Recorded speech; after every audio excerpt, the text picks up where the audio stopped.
diversité des auteurs étudiés depuis 2 jours l'atteste, ce que l'on désigne comme le roman d'anticipation scientifique constitue pour nous un ensemble vaste, complexe, parfois hétéroclite. Mais le cadre même du colloque atteste également que cet ensemble présente pour nous une cohérence forte. L'unité poétique du récit d'anticipation est assurée par la présence d'un imaginaire scientifique ou technique. Celui-ci peut prendre différentes formes: extrapolation scientifique, machines extraordinaires, voyages temporels, mondes utopiques ou dystopiques, mais il présente à chaque fois la même combinaison d'un décrochage dans l'imaginaire et de la rationalité. Ainsi, le récit d'anticipation se distingue-t-il aussi bien d'un côté de la littérature réaliste que de l'autre côté des récits purement fantastiques et merveilleux.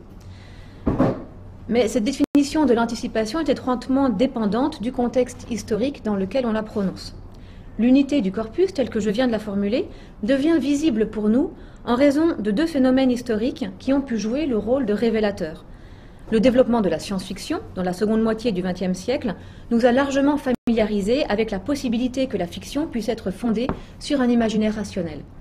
Et par ailleurs, les réflexions qui ont été menées à partir des années 1950 sur la poétique et la théorie du fantastique ont rendu naturelle pour nous la distinction entre différentes modalités de l'imaginaire. En quelque sorte, nous pensons aujourd'hui les œuvres de Jules Verne et Robida à travers le prisme des textes d'Asimov et Todorov. Alors, un tel phénomène n'a rien que de très naturel, la critique n'échappant pas plus que la littérature à l'histoire. Il mérite cependant d'être souligné quand on aborde la question sur laquelle je voudrais me pencher, celle de la généricité de l'anticipation. Jean-François Chasset a déjà rappelé dans son introduction avant-hier que l'appellation générique « récit d'anticipation » n'était pas endogène. Au-delà du mot, qu'en est-il de la catégorie générique? Cette unité poétique qui rassemble pour nous les récits d'anticipation, les contemporains l'apercevaient-ils?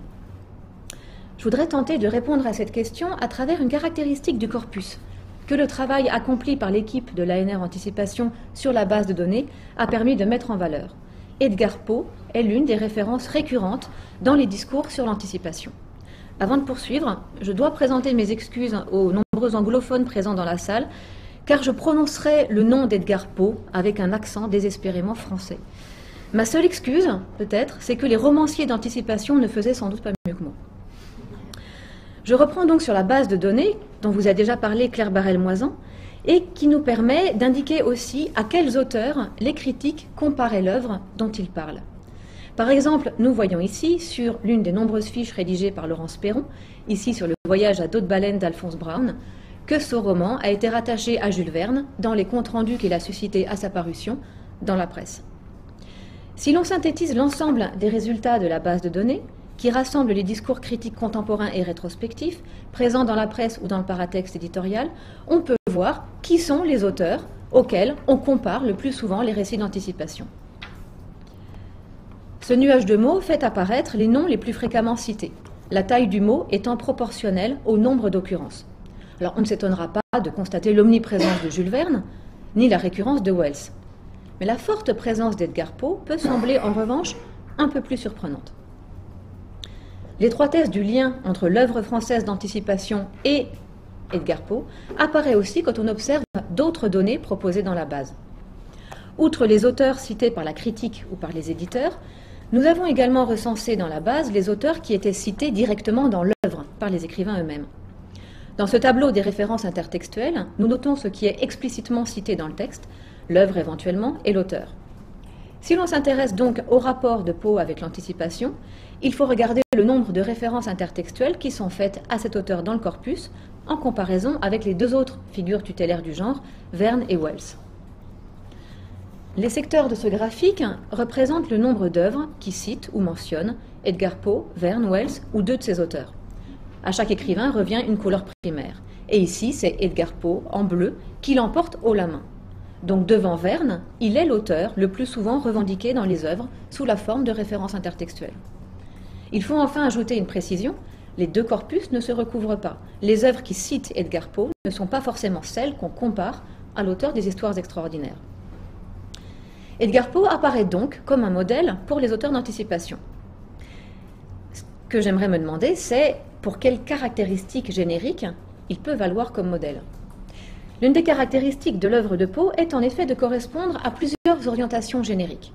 le fantastique, où il s'est illustré avec des contes comme La chute de la maison Usher ou Le masque de la mort rouge, le policier, inauguré par des nouvelles comme Double assassinat dans la rue Morgue ou La lettre volée, la science-fiction, avec d'autres textes sur lesquels je reviendrai. Cette pluralité générique fait de lui la figure centrale de l'histoire de plusieurs genres. Selon que l'on considère l'une ou l'autre partie de son œuvre, on peut légitimement surnommer l'Edgar Poe français des auteurs aussi différents que Villiers de l'Isle-Adam, Émile Gaboriau ou Maurice Renard. Comment comprendre dès lors que Poe soit un modèle pour les auteurs d'anticipation? Est-ce là le signe d'une unité générique, les auteurs d'anticipation se référant aux mêmes caractéristiques de l'auteur américain, ou est-ce au contraire un effet de l'intergénéricité inhérente du corpus qui obéirait à plusieurs tendances génériques irréconciliables? Alors, la réponse, on s'en doute, ne pourra pas être univoque. Nous verrons d'abord comment le modèle d'Edgar Poe a contribué à informer l'imaginaire scientifique qui caractérise le récit d'anticipation français. Puis nous verrons qu'il correspond aussi à l'intergénéricité du corpus, qui emprunte également au Poe fantastique et policier. Et je voudrais enfin montrer qu'il y a bien une unité poétique derrière cet apparent disparate générique, mais qui ne prend pas exactement la forme de l'imaginaire rationnel que nous lui donnons aujourd'hui. Les premiers historiens de la littérature qui se sont intéressés au rapport entre Poe et le récit d'anticipation présentent sans équivoque l'écrivain américain comme un modèle de merveilleux scientifique.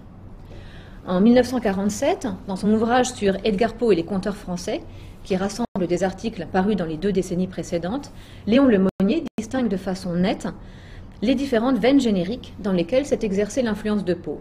À côté du fantastique et du policier, un chapitre est réservé au roman scientifique, dans la partie consacrée au roman d'aventure. Lemonnier reprend ainsi une tradition critique déjà bien établie depuis le début du XXe siècle. De Joseph Rétinger affirmant en 1908 que des 2 influences mêlées d'Hoffmann et de Poe est sortie une forme nouvelle, le roman fantastico-scientifique, à Cambière en 1926, en passant par Hubert Matet, écrivant en 1915 que Poe est le créateur du roman merveilleux scientifique, les critiques s'accordent à distinguer dans l'œuvre de Poe un corpus de nouvelles ayant inspiré les auteurs d'anticipation. Il s'agit du Canard au ballon, de l'aventure sans pareille d'un certain Hans Pfaall, Une descente dans le Maelstrom, La vérité sur le cas de M. Valdemar, et Les souvenirs de M. Auguste Bedloe. L'identification de ce lien généalogique peut sembler toute naturelle. D'abord parce que l'analogie est frappante entre certains discours critiques tenus sur Edgar Poe et les définitions qu'on donnera plus tard du récit d'anticipation. Ainsi, en mai 1856, Victor Fournel écrit dans la Revue française « Ce qui exerce encore sur Poe un attrait et une fascination irrésistibles, ce sont les sciences restées jusqu'à présent dans un certain état mystérieux et embryonnaire qui prête aux hypothèses, aux excursions hardies, aux systèmes aventureux. Le côté merveilleux, féerique, effrayant, prodigieux, le côté gouffre et vertige, pour parler une langue qui se met à la mode, de la science positive, voilà sa recherche incessante, voilà une grande moitié du talent de Poe. Son esprit tire des prémices connues, des conséquences, dont la nouveauté et la témérité épouvantent, en même temps que leur apparente logique nous confond. Une expression comme « le côté merveilleux de la science positive » semble bien préfigurer la formule de merveilleux scientifique qui apparaîtra quelques années plus tard. Et cette analyse du travail logique sur des sciences qui prêtent aux hypothèses peut apparaître déjà comme une paraphrase de ce que Maurice Renard appellera justement le roman d'hypothèse. Cette analogie se double d'un lien généalogique attesté qui la fonde historiquement. On sait l'admiration que Jules Verne portait à Edgar Poe. Il lui consacre un long article critique en 1864, il le cite dans ses romans, il poursuit même les aventures d'Arthur Gordon Pym dans Le Sphinx des Glaces en 1897. La chaîne généalogique se poursuit ensuite au-delà de Jules Verne.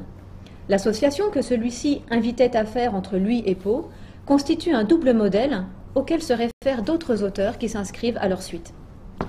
Dans De la Terre à la Lune, en 1865, un long discours de Barbicane retraçait les différents voyages imaginaires effectués par Jean Baudouin, Cyrano de Bergerac, Fontenelle, et il achevait son histoire par un éloge d'Edgar Poe.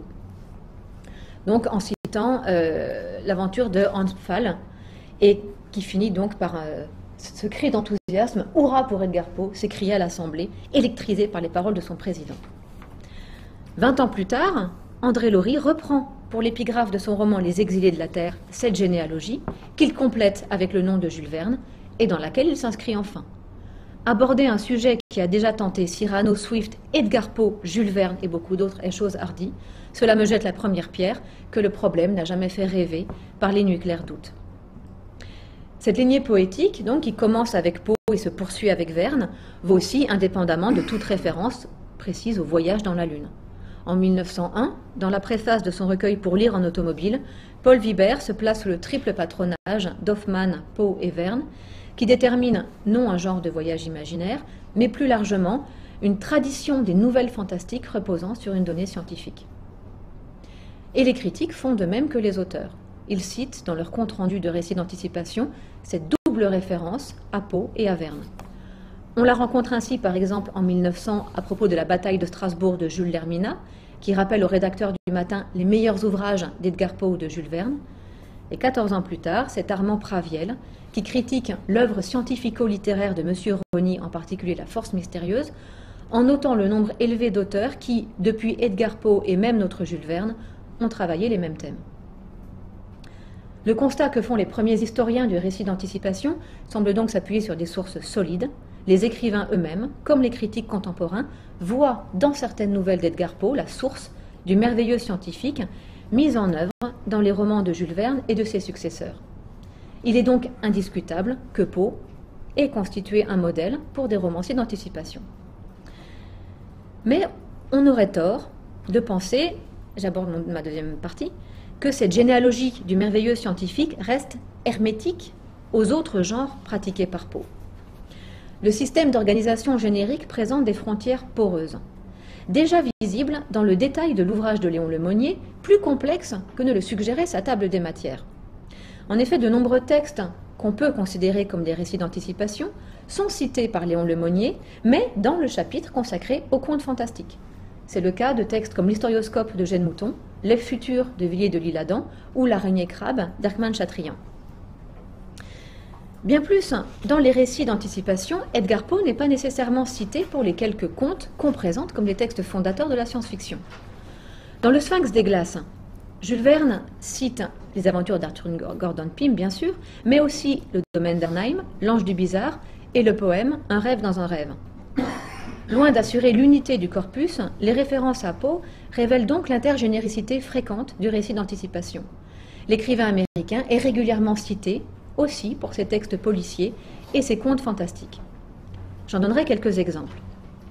D'abord, Marie-Ève Terranti a présenté hier un compte-rendu critique de La révolte des pierres de Léon Groc, qui m'a beaucoup frappé, puisqu'il insistait sur le caractère mixte du récit, à la fois roman d'anticipation et roman policier.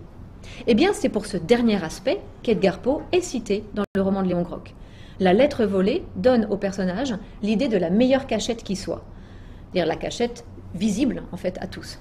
Et peu importe que dans le roman de Groc, ce soit cette fois pour une pierre extraterrestre qu'il faille trouver une cachette. Je m'attarderai sur un autre exemple, la nouvelle de Jules Lermina, Le tout pour le tout, parue dans les Nouvelles histoires incroyables, titre très poète, nouvelle qui peut être rattachée au récit d'anticipation par le personnage de Marcel Bidart, un scientifique génial ayant réussi à prouver l'existence d'une vie minérale. Mais Bidart n'est qu'un personnage secondaire, qui intervient dans le récit comme l'un des suspects du crime dont la résolution est le véritable sujet de la nouvelle. Edgar Poe est cité à plusieurs reprises dans le récit, où il apparaît comme un modèle pour cette littérature d'enquête criminelle. Maurice Parent, qui résoudra le crime, est présenté comme un devineur de rébus qui ne fait pas trop mauvaise figure auprès de Dupin et qui a attaché son nom à des affaires qui valent presque la lettre volée ou l'assassinat de la rue Morgue. Et l'affaire dans la nouvelle, c'est l'assassinat heureusement raté d'un romancier, Frédéric Orliac, que le narrateur compare aussi à Edgar Poe. Ces romans n'étaient pas d'une originalité réelle, mais on y trouvait une étrange préoccupation de l'indéchiffrable. Au début, il se plaisait à poser un problème insoluble en apparence, puis lentement, avec une extrême dextérité de main, il écartait un à un tous les obstacles. Le lecteur suivait ce jeu avec l'attention qu'il met à une partie d'échecs. C'était de l'Edgar Poe écrit par un faiseur, mais cela plaisait. On reconnaît là la méthode d'analyse menée par Dupin dans les récits policiers. Or, ce personnage du romancier apparaît comme une évidente mise en abîme de Jules Lermina lui-même, dont la critique écrivait qu'il s'est fait en France une spécialité des histoires à la mode d'Edgar Poe. Et en 1885, Le Siècle rendait compte du premier recueil des histoires incroyables, 3 ans avant Le Tout pour le Tout, en ces termes. En vérité, le recueil que M. Jules Lerminat vient de faire paraître sous ce titre, Histoires incroyables, n'est pas banal. Il ne s'est pas seulement inspiré d'Edgar Poe pour écrire. Il a eu le tort plus grave d'imiter les procédés du maître et même, dans certains endroits, de les copier. Cependant, M. Lerminat possède une telle force d'imagination, une puissante adaptation telle que, malgré la faute qu'il a commise, il a pu donner à son livre une originalité, une personnalité réelle. Bref, c'était de l'Edgar Poe écrit par un faiseur, mais cela plaisait malgré tout. Lerminat a vraiment repris pour son personnage le jugement qu'on avait porté sur lui-même. Alors on pourrait se demander pourquoi Lerminat donne cette dimension réflexive à un personnage qui n'occupe que le statut, somme toute, assez peu intéressant de la victime. Sauf que Frédéric Orliac, le romancier de la fiction, mérite pleinement la comparaison à Poe. Il la mérite pour l'ingéniosité qu'il met non seulement dans ses romans, mais aussi dans son crime. Car dans cette histoire, c'est en effet la victime qui est le coupable. Frédéric Orliac, désireux de se débarrasser de sa femme, l'a tuée d'un coup de revolver, et il s'est placé hors de tout soupçon, en se tirant également une balle dans la tête, suffisamment bien placé pour qu'il ait une bonne chance d'en réchapper. Le titre de la nouvelle nous l'annonçait en fait depuis le début. Orliac a joué Le Tout pour le Tout. Dans ce conte, l'imaginaire scientifique est donc intégré dans une trame policière qui forme l'intrigue principale. Et si Edgar Poe est convoqué comme modèle, c'est pour ses récits policiers. Il peut également être cité pour la veine macabre et fantastique dans laquelle il s'est illustré. C'est encore Jules Lerminat qui écrit dans sa nouvelle Course-vol, comme l'homme du corbeau d'Edgar Poe, j'étais en train de compulser un vieux recueil de légendes ignorées. 10 ans plus tard, Jeanne de La Vaudère présente dans sa nouvelle Bérénice une demeure qu'elle compare à certains vieux castels décrits par Edgar Poe.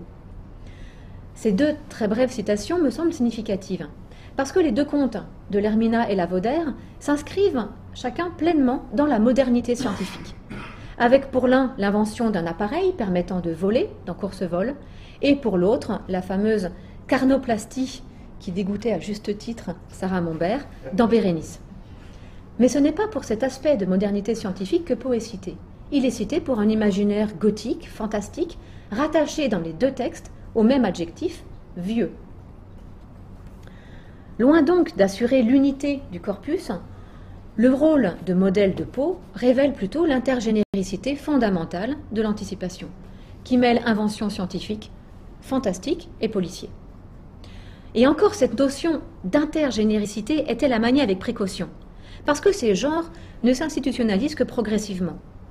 Et la distinction entre ces différentes catégories n'est donc vraiment nette, en fait, qu'à partir des années 1900, je crois, où par exemple l'Ouvrière distingue plus clairement dans l'œuvre de Poe les contes pseudo-scientifiques, les nouvelles fantastiques, les contes judiciaires. En revanche, quelques années plus tôt, en 1894, le critique du temps présentait encore les aventures d'un certain Hans Pfaall comme, je le cite, un des contes fantastiques les plus curieux d'Edgar Poe. Ces hésitations lexicales, dont la critique présente d'innombrables exemples, attestent la porosité des frontières entre ces catégories. Je voudrais m'interroger sur le fondement poétique de cette porosité. Si ces genres, distincts pour nous, du fantastique, du policier et du merveilleux scientifique, peuvent si bien s'accorder, voire se confondre, n'est-ce pas parce qu'ils présentent une unité forte aux yeux des écrivains? Et donc, quelle est cette unité? Valéry Stiénon a montré avant-hier comment la frontière était labile entre l'improbable et le possible, entre le fait et la fiction, entre l'imaginaire et le référentiel. Et c'est pourquoi il me semble que la notion clé pour appréhender la poétique du récit d'anticipation est non pas la notion d'imaginaire, mais celle d'extraordinaire. La critique n'a pas manqué de souligner la parenté du titre, sans lequel sont connues en France les nouvelles de Poe, Histoires extraordinaires, avec le surtitre des Voyages extraordinaires de Verne. Mais on s'est intéressé au fait qu'il y avait reprise du même mot davantage qu'au sens même de l'adjectif. Or, ce sens n'est pas anodin. Dans le Sphinx des glaces, d'ailleurs, Verne utilise le néologisme étonnant d'extraordinaireté pour caractériser les événements narrés dans les aventures d'Arthur Gordon Pym. La notion d'extraordinaire permet en effet de réunir tous les contes de Poe. Les assassinats étranges, les réapparitions des mortes ou les phénomènes scientifiques inattendus sont tous hors du commun, étrangers à la banalité, et ils peuvent tous susciter donc un intérêt passionné de la part du lecteur. Cette notion d'extraordinaire, qui peut sembler vague à nos esprits accoutumés à la distinction franche entre surnaturel et rationnel, est peut-être la catégorie par laquelle on pouvait appréhender l'œuvre de Poe dans son ensemble. Ainsi, dans ces lignes d'Émile Mariotte, écrites en 1901 dans L'Écho du merveilleux. Aucun esprit d'ailleurs n'était plus apte à poser un sujet merveilleux, à en montrer tout de suite les aperçus étranges pour arriver à l'effet produit qui toujours était intense et extraordinaire. On ne peut lire en effet jusqu'au bout et sans frissonner des contes tels que ceux-ci, qui, pleins de fantasmagories, se dénouent pourtant par une admirable logique. Le Scarabée d'or, l'assassinat de la rue Morgue, le chat noir, le puits et le pendule, Ligeia, Morella, le démon de la perversité, et surtout les aventures d'Arthur Gordon Pym. Vous remarquerez que la fantasmagorie, le merveilleux, l'intense, l'extraordinaire caractérisent également les récits cités par Mariotte, et ces récits relèvent pourtant des veines génériques qu'on tendrait aujourd'hui à distinguer. La spécificité de Poe ne réside pas que dans l'exploitation de l'extraordinaire sous toutes ses formes. Cet objet des récits est indispensable d'une modalité de représentation, citée par Mariotte, c'est ce qu'il nomme une admirable logique. C'est cette association qui fonde le rapprochement entre Poe et les romanciers d'anticipation. Quand Théophile Gautier écrit un compte-rendu de quelques romans de Verne, il propose une analogie avec Edgar Poe. Celle-ci peut sembler banale, mais elle ne l'est pas, parce qu'en 1866, date de l'article, Verne n'a pas encore publié les livres où l'on repérera le plus la marque de Poe, et notamment le Sphinx des glaces. Qu'est-ce qui alors justifie le rapprochement entre Poe et Verne? Eh bien, c'est la méthode. La chimère, écrit Gautier, est ici chevauchée et dirigée par un esprit mathématique. C'est l'application à un fait d'invention de tous les détails vrais, réels et précis qui peuvent s'y rattacher de manière à produire l'illusion la plus complète. Il y a plus chez M. Jules Verne d'Edgar Poe et de Daniel Defoe que de Swift. Et de fait, la façon dont Gautier analyse la prose de Verne est très proche des discours critiques qui ont été tenus sur Poe. Moins de 10 ans auparavant, le critique de la revue contemporaine notait, à propos de l'écrivain américain, « Les voyages à la Lune ne sont pas chose rare. Ce qui est nouveau, c'est de raconter le fait comme une chose possible et vraie, le baromètre à la main, rapportant ses impressions, consignant des observations scientifiques. » Et de façon générale, il est très frappant de constater que les comptes rendus critiques des histoires extraordinaires de Poe parues dans la presse dans les années 1850, ici à droite, présentent la même caractéristique que les comptes rendus critiques des récits d'anticipation qui paraissent dans les décennies suivantes. Pour caractériser l'un et l'autre corpus, on recourt fréquemment à des descriptions antithétiques qui associent systématiquement un terme renvoyant à l'extraordinaire, ce sont les mots en rouge, et un autre dénotant une approche scientifique, présentée ici en bleu. Les termes peuvent varier dans l'une ou l'autre des catégories, mais on trouve systématiquement l'association des deux. En conclusion, l'étude du recours à Edgar Poe comme modèle ne permet pas d'isoler une lignée généalogique grâce à laquelle on distinguerait nettement anticipation, policier et fantastique. Au contraire, les références à Poe dans le corpus confirment que ces différentes veines génériques se mêlent et que l'anticipation est foncièrement hybride. Mais cette hybridité n'est pas, je crois, une hétérogénéité. Ce que le modèle de Poe me semble finalement révéler, c'est que les contours de l'anticipation, pour les contemporains qui l'écrivent et qui la lisent, sont seulement un peu plus larges que pour nous. J'ai commencé cette communication en définissant l'anticipation par un imaginaire scientifique. Il me semble que si l'on cherche une définition historique, il faudra peut-être remplacer la notion d'imaginaire par celle de l'extraordinaire et admettre que celle-ci englobe le surnaturel et l'inattendu. Et il faudra se souvenir que le scientifique peut caractériser non seulement l'objet, mais aussi la méthode et un type de pensée logique. Dans ces marges, entre imaginaire et extraordinaire, entre scientifique et logique, scientifique comme objet et logique comme méthode, dans ces marges se logent le policier et le fantastique, qu'il faut considérer alors non plus comme des genres distincts, mais comme des modalités de cette vaste catégorie qui mêle le rêve et le chiffre et que nous appelons le récit d'anticipation. Merci.